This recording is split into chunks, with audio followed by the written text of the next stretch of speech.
మన పార్లమెంట్ సభ్యుడైనటువంటి మన్న శ్రీనివాస్ రెడ్డి గారు రేపు నామినేషన్ అయిపోతా ఉన్నారు. ఎల్లుండి మా నాయకుడు, మా అధ్యక్షుడు, మాజీ ముఖ్యమంత్రి కేసీఆర్ గారు సాయంత్రం 5:30 గంటలకు క్లాక్ టవర్ దగ్గర మహబూబ్నగర్ జిల్లా ప్రజలను ఉద్దేశించి రోడ్ షోలో మాట్లాడతారు. జడ్చర్ల మీదుగా Appannapalli, Enugonda, Mettugadda, new town, RNB Chowrasta, bus stand Chowrasta నుంచి అశోక్ టాక్ చౌరస్తా నుంచి క్లాక్ టవర్ వరకు వెళ్ళి క్లాక్ టవర్ తర్వాత 1 టౌన్ పోలీస్ స్టేషన్ నుంచి తర్వాత ఈవినింగ్ నైట్ మా రెసిడెన్స్ వరకు మా ఇంట్లోనే బస చేయబోతా ఉన్నారు. ఆ నెక్స్ట్ డే మళ్ళీ మధ్యాహ్నం బయలుదేరి నార్కర్నూల్ పార్లమెంట్ ఏరియాలో కూడా ప్రచారం చేయడానికి బయలుదేరడం జరుగుతుంది. ఇది పోతే మిత్రులారా, మీరు ప్రచారం అనేది మాది ఎప్పుడో స్టార్ట్ అయింది. అంటే కరెంటు పోగానే గుర్తొచ్చేది మా బీఆర్ఎస్, అక్కడ ప్రచారం స్టార్ట్ అయింది. రైతు బంధు పడలేదనగానే గుర్తొచ్చేది కేసీఆర్. ప్రతి గడప గడపలో వాలంటరీగా ప్రచారం అనేది మొదలైపోయింది.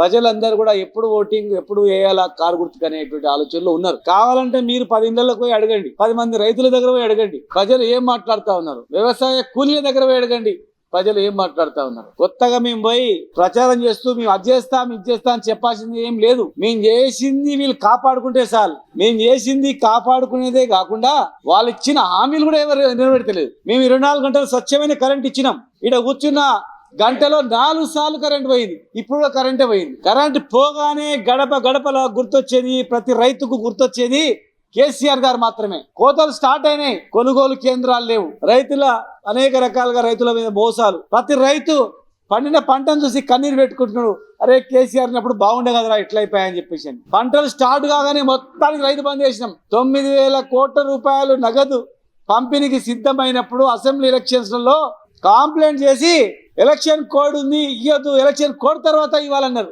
మరి ఆ 9,000 కోట్లు ఎక్కడ పోయామని ప్రజలు అడుగుతా ఉన్నారు. ఇప్పుడు పెళ్లిళ్ళకి పోతే పెళ్లిలో ఉన్న రైతులందరూ కూడా నాకు 8 ఎకరాలు ఉంది, నాకు 16 ఎకరాలు ఉంది, 9 ఎకరాలు ఉంది, మాకు రైతు బంధు రాలేదు సార్, పని అయిపోయా సార్, మా పని అయిపోయా అని చెప్తున్నారు. అంటే ప్రచారం, ఆ రైతులో మా ప్రచారం ఉంది.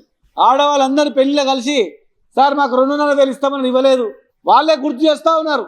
మా ప్రచారం అక్కడ మొదలైపోయింది. 2,000 4,000 అన్నారు, 2,000 6,000 అన్నారు. మా అవ్వలు వచ్చి నవ్వుతా ఉన్నారు, ఎక్కడ బిడ్డ అని. పెళ్లిళ్ళలో తులం బంగారం అన్నారు. ప్రతి పెళ్లిలో మీకు 1,00,000 రూపాయల కళ్యాణ లక్ష్మి ఇచ్చేది. తులం బంగారం గురించి అని 3-4 నెలల క్రితం ఉన్నటువంటి పెళ్లిళ్ళు ఇప్పుడు వాయిదా వేసుకున్నాం.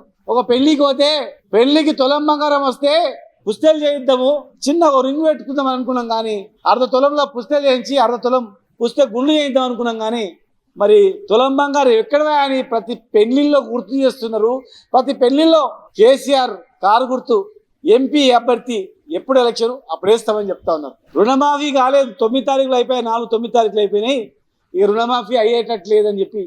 అంటే మిత్రులారా, చాలామంది మీ ప్రచారం వాళ్ళు 15 రోజుల ముందు ప్రచారం స్టార్ట్ అయింది మీదంటే వాళ్ళ శబ్దం వినపడ్డప్పుడే గుర్తొచ్చేది కేసీఆర్. ఆ బండ్ల శబ్దం, వాళ్ళ శబ్దం గుర్తొచ్చినప్పుడు వచ్చేది మన్న శ్రీనివాస్ రెడ్డి గారు, కేసీఆర్ గారు కారు గుర్తు. కనుక ఇలా ప్రజల్లో ఒక విశ్వాసం, ఏదో తొందరపాటు చర్య వల్ల తొందరపడి ఆశపడి కాంగ్రెస్ని గెలిపించుకున్నాం. కానీ ఇప్పుడు అర్థమైపోయింది బతుకులు ఆగమైపోయినాయని. మళ్ళీ కేసీఆర్ వస్తేనే కనీసం పార్లమెంట్ సభ్యుని గెలిపించుకుంటేనైనా ఈ హామీలు కొన్ని మీరు ఇచ్చిన హామీలను నెరవేరుస్తారు. లేదైతే ఇన్ని చెప్పినా మళ్ళీ ఓటేస్తే ఇక వాళ్ళు వేసిన వాళ్ళు వేపించుకున్న వాళ్ళు ఎన్ని చెప్పినా మనకి వేస్తున్నారని, ఏవి వేయకపోతే కూడా వేస్తారనే భావనలో పోతారనేటువంటి ప్రజలలో ఉన్నారు. కనుక స్వచ్ఛందంగా 7 నియోజకవర్గాల్లో ప్రజలందరూ తల్లి రావడానికి సిద్ధంగా ఉన్నారు. బండ్లు దొరకలేదు సార్, మాకు ఏమైనా బండ్లు ఉంటే పంపించండి సార్ అడుగుతూ ఉన్నారు.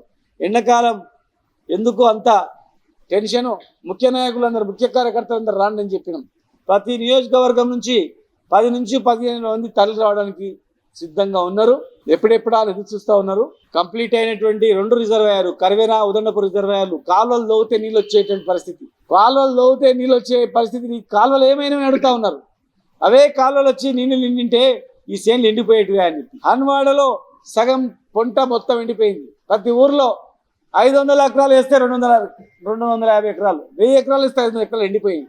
పంట వేసిన రైతు కనీసం 10 ఎకరాల కాడ 2 ఎకరాలన్నా బతికించుకుందామని చెప్పి నీళ్లు పెట్టి పారబెడతా ఉన్నారు. ఇలాంటి దుస్థితి ఎప్పుడు రాలేదు సార్.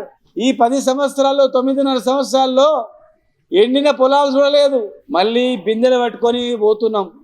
మహబూబ్ నగర్లో కూడా నీళ్ళ ప్రాబ్లమే. మహబూబ్నగర్ నియోజకవర్గంలో, పార్లమెంట్ నియోజకవర్గంలో ప్రతి ఊర్లో కూడా మళ్ళీ బిందెలు పట్టుకొని బావుల కాడికి పోయే పరిస్థితి వచ్చింది. కనుక మీడియా మిత్రులకు మేము తెలియజేస్తా ఉన్నాం, మేము అన్ని చేసిన సీఎం రిలీఫ్ ఫండ్ నుంచి, జర్నలిస్టుల హౌసెస్ నుంచి, ప్లస్ మిగతా పేదవాళ్ళకు కట్టిన ఇండ్ల నుంచి మిగతా వాళ్ళకు కూడా ఇద్దాం అనుకున్నాం. ఎలక్షన్ అయిపోగానే మిగతా మిగిలిపోయినటువంటి జర్నలిస్టులకు కూడా కంపల్సరీ ఇవ్వాలని అనుకున్నాం. జర్నలిస్టులకు ఇండ్లు ఇచ్చే బాధ్యత మీకే అప్పచెప్పినాం. ఏదైనా పొరపాటు ఉంటే అది మీదే బాధ్యత.